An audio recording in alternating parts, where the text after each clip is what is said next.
Welcome to Sailing Truckers. My name is Sahid, and if this is your first time here, remember to subscribe and click on the bell so you don't miss any episode.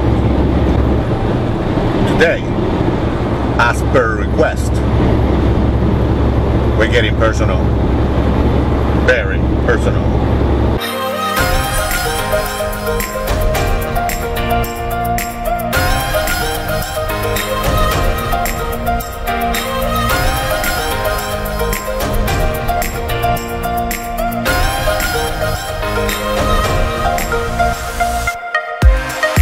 Welcome back.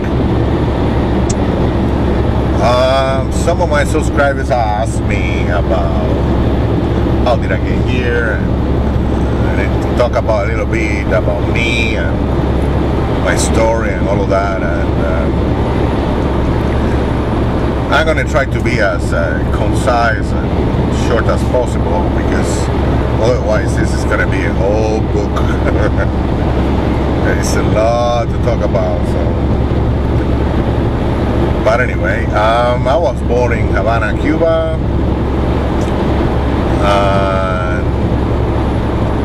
in one of the worst neighborhoods in Cuba, actually, in Havana. It's called La Timba. I mean, it's bad for other people. For me, it wasn't so bad, because I was from there. But if you ask anybody in Havana, La Timba, they go like, oh. Actually, I had an ex-girlfriend and she was in Mexico, and she met a Cuban guy, and the guy was hitting on her.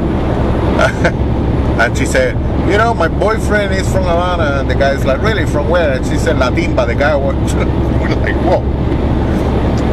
Left her alone really quick. So, anyway, yeah, it's that kind of neighborhood, you know. You gotta prove yourself, you know, very early about who you are, and to get respect and all of that. And I didn't do very well, to be honest. You know, I was always the tallest, the biggest kid, but still, you know, with the mind of a kid, but taller, so everybody picked on me, and you know, there was a lot of bullying going on, and I grew up with that. And in Cuba, when you get to 18, army, you know, it's mandatory. You know, you have to go. You got to go to the army. It's called servicio obligatorio, which is mean mandatory service. It doesn't really mean the army. Like in here, like here is the army, or you know, the navy. No. It's all one thing in Cuba, right? So once that you get there, they pick and choose where you're gonna go. And me being so big, and at the time I used to work out, I used to do pump fire and you know, cops, you know, right away cops. My mom was trying so hard not to get me to the cops. She was scared, and I was scared. But I wanted to be a cop, because I needed to prove to myself that I can do it. You know, I'm not a scary little biatch. So I had something to prove, and so it was the cops. 3 years of that.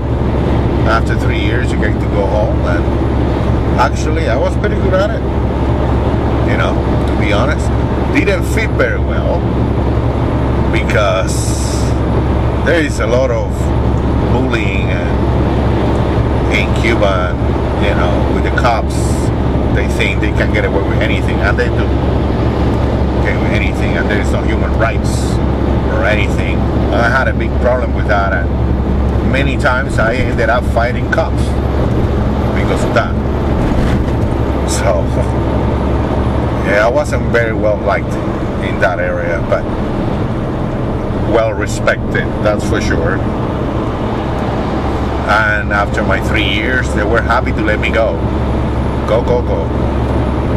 And I was really happy to go. So after that, I became a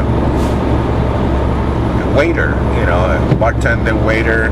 Started working in restaurants, and I learned that trade. And in Cuba, it's very well paid because you're working with tourists. And I mean, I didn't want to. It's somewhere in the back of my mind. I always knew I was going to leave Cuba, probably because my mom was an English teacher and my dad was an English teacher. And when they were having an argument or whatever, they will speak English between them. So I started learning English very, very early. English to me was very natural. I used to dream in English when I was a kid. So I just somehow, I always knew I was going to leave. I wasn't going to stay in Cuba.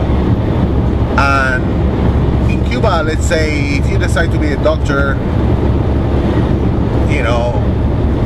education is free. So you go 5 years to university and become a doctor, an MD, but now you cannot leave. Because if you decide to leave, you have to pay the university. So that no, Nikita, why you have to put your head in there? Stupid GPS. Anyway, so you can't leave. So I never wanted to actually study, and to tell you the truth, I thought I was dumb. I thought that books weren't for me. And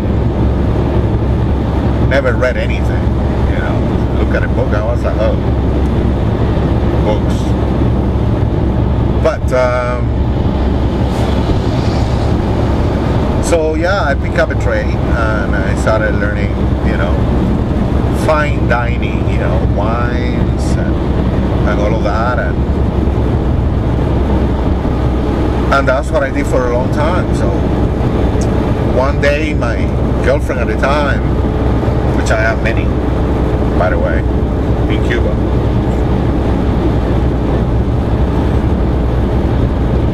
she was in Mexico and she lost her passport and lost everything, and she called me and she said, I don't have any money and I don't have a passport. I cannot even go back to Cuba if I wanted to.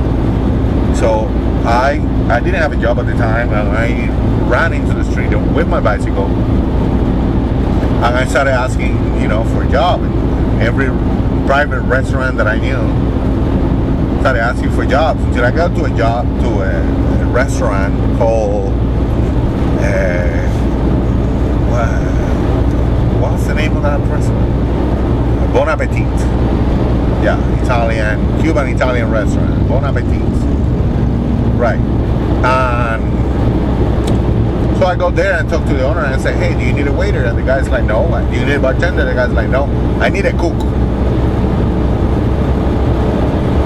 So I say, hey,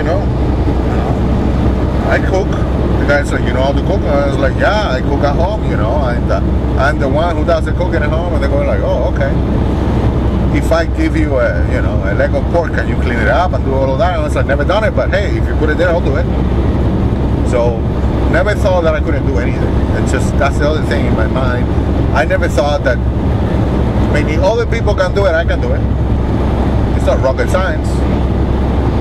So just need to learn and try. Give it a try.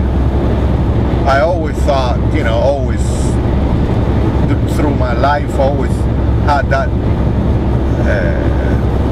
way of thinking, that set of mind that if other people can do it, I can do it too. So the guy was like, well, when can you start? And I was like, right away. And here I went there without knowing how to cook anything. I mean, I knew how to fry an egg and stuff like that, but not really. I mean, nothing else. Like rice, something like that. So I go in there and the guy wants to make me do rice and beans con gris, which is in a big pot, like for a restaurant, not just for two people, for the whole restaurant. It's like a big pot like that.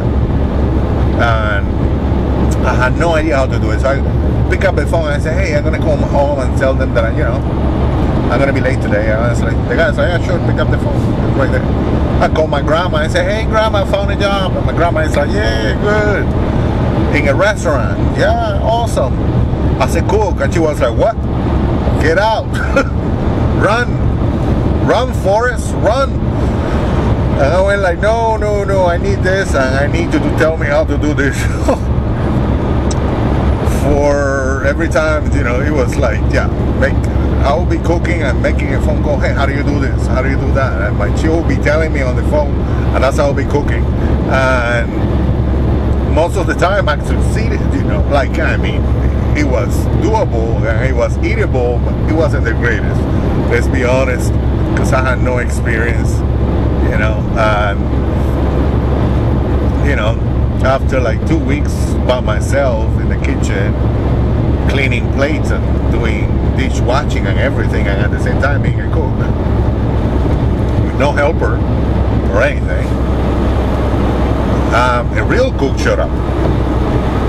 You know, this guy worked in fancy hotels and he was an alcoholic, so he got kicked out of the hotels, but he was a really great cook, and he was an awesome guy too, really. It's just that the guy, like, you know, his drink, and in the hotel that wasn't cool. So anyway, he started working there and he taught me. The owner went like, listen, you're not a cook, but you're a good worker, and so you're gonna stay.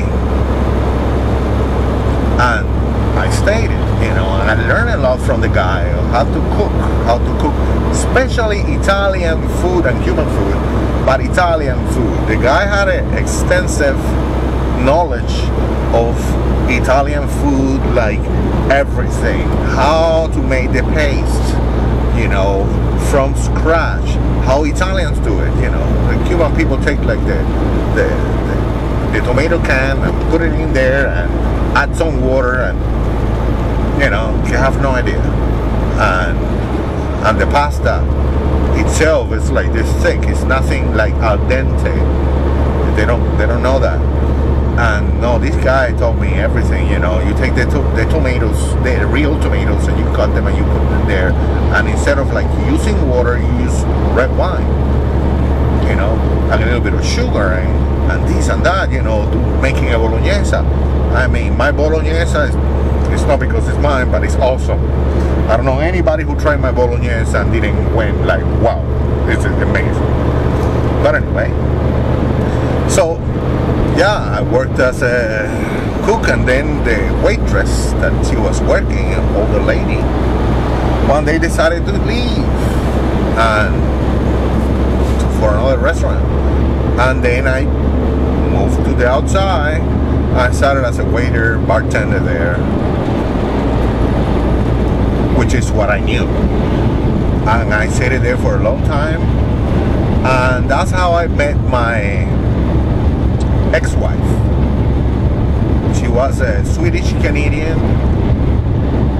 She just finished her PhD in biology in Cambridge University in England. And her father bought her a ticket. I'm sure he was sorry about that. But he bought a ticket to Cuba for a week.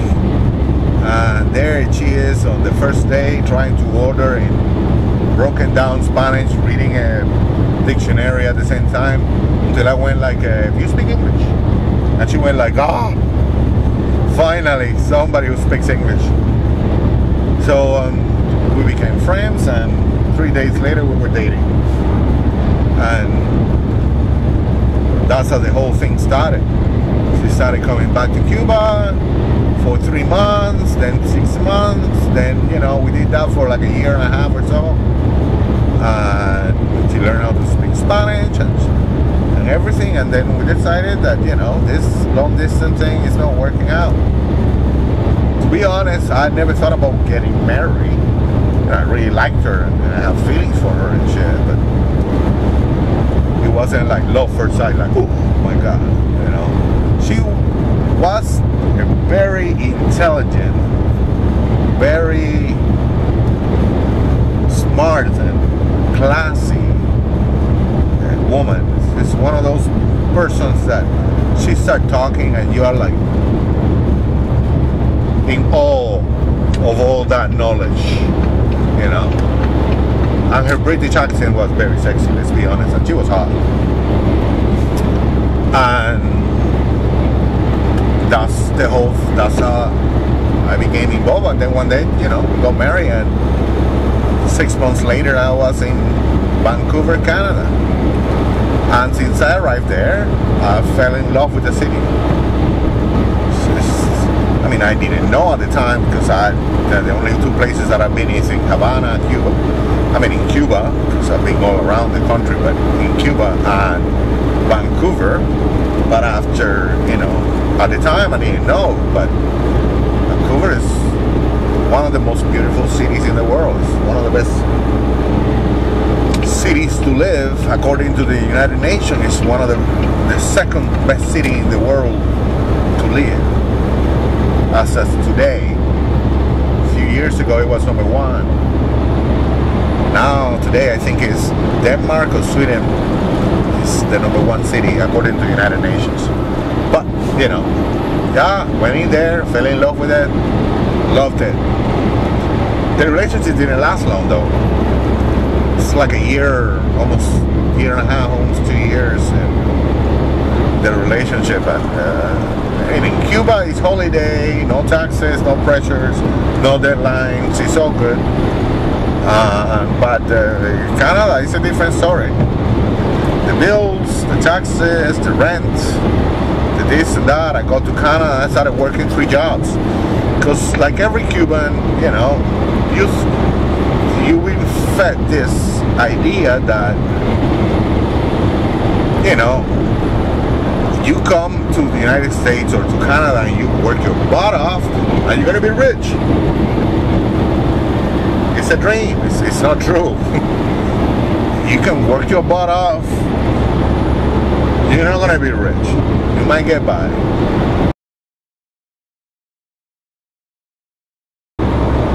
Anyway, it's the end of the episode. So I hope you like this episode, and if you liked this episode, remember to like us on Facebook and Twitter. And if you want to watch more about trucking advice, click on that link. And that is a wrap. Bye bye.